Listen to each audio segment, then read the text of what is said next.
Daily news, daily fun, daily money income కోసం hit TV app ని download చేసుకోండి. అమరావతిలో వివిధ సంస్థలకు ఇస్తున్నటువంటి భూముల విషయంలో వాళ్ళ అవసరాలు, చుట్టుపక్కల ఉన్నటువంటి పరిస్థితులు, వాటికి అనుగుణంగా కొన్ని సంస్థలకి భూములను పెంచుతూ నిర్ణయాలు తీసుకుంది. అలానే అమరావతిలో నంబరింగ్ సిస్టమ్, భూములకి సంబంధించినటువంటి నంబరింగ్ సిస్టమ్ కూడా మోస్ట్ అడ్వాన్స్డ్ సిస్టమ్ వాడాలని చెప్పి ఏపీసీఆర్డీఏ భావిస్తుంది. దీనికి సంబంధించినటువంటి సవరణలు చేయడానికి కూడా రాష్ట్ర ప్రభుత్వం అనుమతి ఇచ్చింది. దానికి సంబంధించిన జీవో కూడా రిలీజ్ అయింది.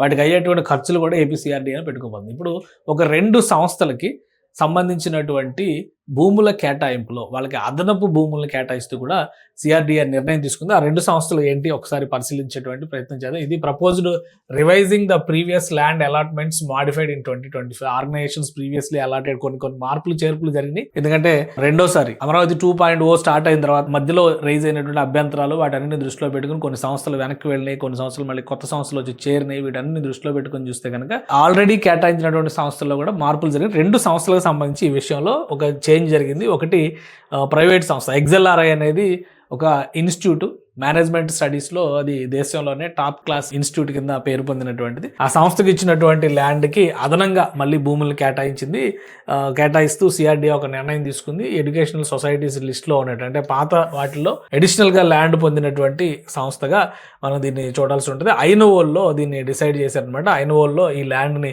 ఎక్స్ఎల్ఆర్ఐకి అడిషనల్ ఎక్స్టెంట్ అని చెప్పని ల్యాండ్ డిసైడ్ చేశారు.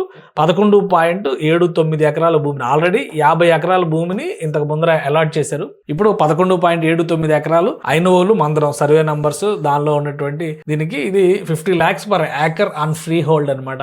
ఆ కేటగిరీ కింద ఈ 11 ఎకరాల భూమిని కేటాయిస్తూ మళ్ళీ నిర్ణయం తీసుకున్నారు తాజాగా. దీంతో పాటు హడ్కో ప్రభుత్వ రంగ సంస్థ, housing and urban development authority corporation కింద ఉంది. హడ్కో ఇచ్చేటువంటి రుణాలు కూడా చాలా కీలక పాత్ర పోషిస్తూ ఉంటాయి. అమరావతి డెవలప్మెంట్ లో కూడా హడ్కో ఆర్థిక సాయం చేస్తుంది. హడ్కోకి సంబంధించి కూడా 1.17 ఎకరాల భూమిని అదనంగా కేటాయించారు. ఆల్రెడీ 8 ఎకరాల భూమి హడ్కోకి ఇచ్చారు. అదనంగా 1.17 ఎకరాలు కేటాయించడం వలన 9.17 ఎకరాలు అయిందనమాట. ఇది 4 కోట్ల రూపాయలు, ఎకరానికి 4 కోట్ల రూపాయల పేరుతో ఇది కమర్షియల్ యాక్టివిటీస్ కోసం కూడా ఉపయోగించే అవకాశం ఉంది. హడ్కో కమర్షియల్ కాంప్లెక్స్లు కూడా కట్టేటువంటి ఛాన్సెస్ ఉందన్నమాట. ఈ 2 ప్రాజెక్టులు కూడా, ఈ రెండింటికి ఇచ్చినటువంటి ల్యాండ్ ఐనోవోలు సర్వే నంబర్స్లోనే ఉంది. అంటే ఐనోవోలు అనేది చాలా క్రూషియల్ ఏరియా అమరావతిలో. ఒకసారి మనం మ్యాప్ పరంగా చూస్తే కనుక ఇది టోటల్ అమరావతి మనం రింగ్ రోడ్తో సహా చూస్తే ఇది మాస్టర్ ప్లాన్.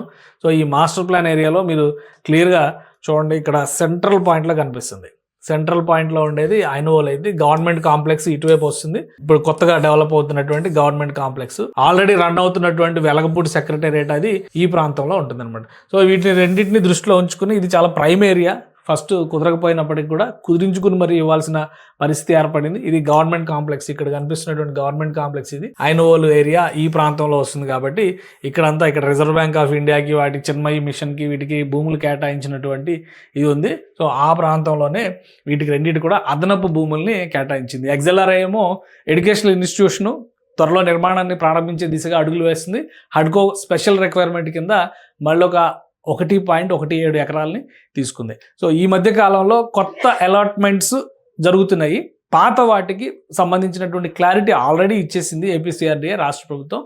ఇప్పుడు ఆల్రెడీ అక్కడ పనిచేయడానికి ఆసక్తి ఉన్నటువంటి సంస్థలు, చుట్టుపక్కల అవైలబిలిటీ ఉండేటువంటి భూముల్ని దృష్టిలో పెట్టుకొని వాళ్ళు చేసినటువంటి విజ్ఞప్తుల మేరకు ఈ నిర్ణయాలు తీసుకుంటుంది ఏపీసీఆర్డీఏ.